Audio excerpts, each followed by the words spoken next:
Audio Jungle.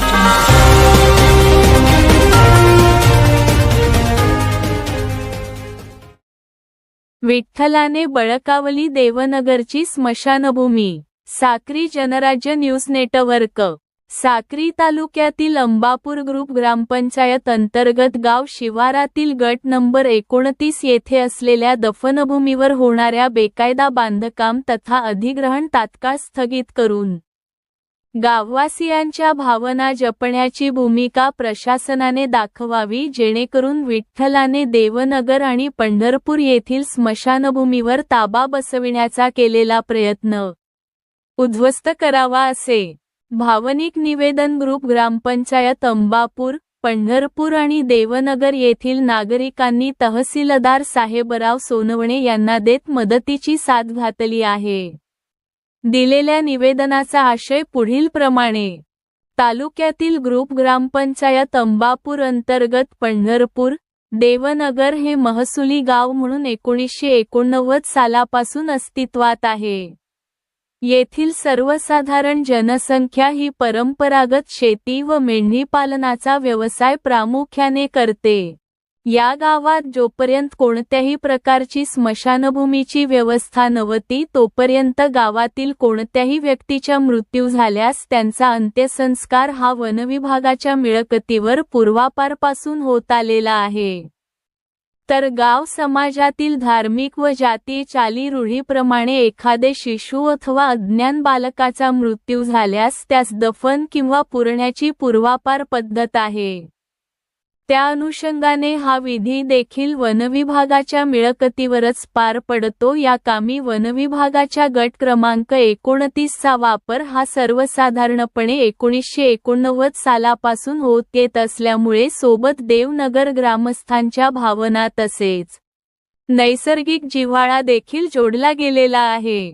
असे असताना राष्ट्रीय महामार्ग क्रमांक 6 लगत गट क्रमांक 28 गुरुचरण या मिळकतीवर मागील अनेक वर्षापासून एका विठ्ठल नामक हॉटेल व्यावसायिकाने अतिक्रमण करीत आपला व्यवसाय थाटला आहे.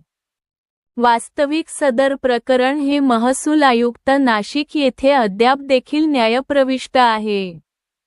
तरीही संबंधित व्यावसायिकाने गट क्रमांक 29 येथे स्वतःचे हॉटेल हे असल्याचे शासन दरबारी खोटे भासवून शासनाची दिशाभूल करीत सदस्य सचिव जिल्हास्तरीय वन हक्क समिती धुळे तथा प्रकल्प अधिकारी एकात्मिक आदिवासी विकास प्रकल्प धुळे यांच्याकडून दावा क्रमांक 8192 मध्ये खोटा व बेकायदा आदेश पारित करून घेतला असल्याचा आरोप संबंधितांनी केला आहे.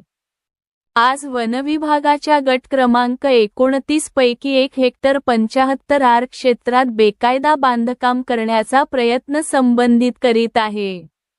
यामुळे जंगली श्वापदांच्या त्रासामुळे मृत शरीरांची विटंबना देखील होत आहे.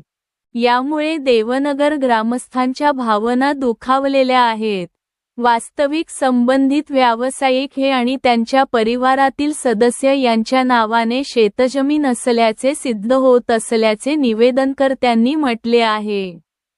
संबंधित व्यक्ती आणि परिवारातील सदस्य कधीही भूमिहीन नव्हते असे म्हटले आहे. परिणामी संबंधित व्यावसायिकाला वनविभागाच्या गट नंबर 29 पैकी 1 हेक्टर 75 आर क्षेत्र हे वाणिज्य तथा व्यावसायिक वापरासाठी शासन आदेशाने प्राप्त होऊ नये. मात्र संबंधित आर्थिक बळाच्या आधारे शासन व ग्रामस्थांवर आपला राजकीय प्रभाव तसेच मजुरी करीत असल्याचे सिद्ध होत आहे. तरी ग्रामस्थांचा भावनिक आक्रोश आणि राग तसेच संबंधित व्यावसायिकाच्या आर्थिक व राजकीय उन्मादामुळे साहजिकच कायदा आणि सुव्यवस्थेचा प्रश्न उद्भवू शकतो असा गंभीर आणि गर्भित इशारा देखील निवेदनकर्त्या ग्रामस्थांनी दिलेला आहे. यावेळी Suresh Karande, Maharu Bachkar, Lotan Marner, Sonu Bachkar, Sanjay Marner, Khandu Marner, अण्णा मारनर, गोरख मारनर आदींसह सुमारे 125 नागरिकांच्या स्वाक्षरी आणि अंगठे करण्यात आले आहेत. सामोरं जावं लागेल त्या मालकाला त्या ठिकाणी. वन हक्क दावा जो मंजूर केलेला आहे तो हॉटेल व्यवसायासाठी सांगतोय तो. आणि हॉटेल व्यवसाय तो पूर्वीपासून चालू आहे असं सांगतो महापूर्वी, त्याच्यावर उदरनिर्वाह झालेला आहे असं सांगतो तो. आणि त्या ठिकाणी तो उदरनिर्वाह फक्त मी त्याच्यावरच अवलंबून आहे असं त्याने म्हटलंय. तर तो त्याच्यावर अवलंबून नसताना त्याची पूर्ण प्रॉपर्टी 5-50 एकरच्या आसपास असताना त्याला वन दावा मंजूर कसा झाला, हा मला शासनाला प्रश्न आहे. हा प्रश्न आहे. तिथं दफनभूमी असल्यामुळे तो आमचा जो त्या ठिकाणी जो पट्टा आहे पूर्ण जो 5 एकरचा त्यांनी मंजूर करून आणलेला आहे, त्या ठिकाणी आमची दफनभूमी होती. त्याचं शिवच्छेदन सगळे बाहेर काढले गेले, सगळे हाडे बिडे सगळे आत्तापर्यंतचे जेवढे आम्ही प्रूव्ह करून देऊ तुम्हाला ते सगळं.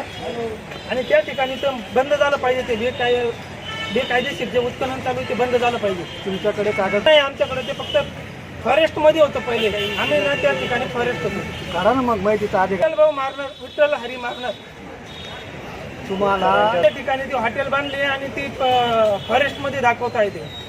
इथंही कुठंतरी सरकारी कर्मचारी दाबले गेले किंवा काही मॅनेज झालेले, त्याच्यामुळे ते हा सगळा प्रकार घडलेला आहे. आज तुम्ही कोणाला तसेच तहसीलदार साहेबांना निवेदन दिलं आहे, परत काल फॉरेस्ट ऑफिसला एक निवेदन दिलं आहे. मग तुम्ही सगळ्यात जाऊन तरी ते काम थांबवू शकत नाही का? गेलो आम्ही त्या ठिकाणी गेलो, स्मशानभूमी होती, मग तो थांबवलं पाहिजे ना तुम्ही. आम्ही थांबवलो ना, ते थांबवलो. त्यांनी पोलीस गाडी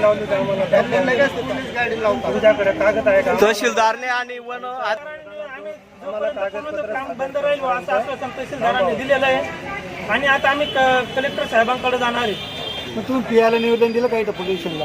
PIनी सांगितलं, त्यांनी जिल्हाधिकाऱ्यांचं तिकडनं हे आणलेलं आहे. तुम्ही डायरेक्ट तहसीलदार साहेबांना आणि फॉरेस्ट इथं निवेदन द्यायचं. तुमचं सर्वांचं स्वागत. तर मित्रांनो, चॅनलला सबस्क्राईब करून बेल आयकॉन नक्की दाबा, जेणेकरून दररोज नवीन चालू आणि ताज्या घडामोडी सगळ्यात अगोदर तुमच्यापर्यंत पोहोचतील.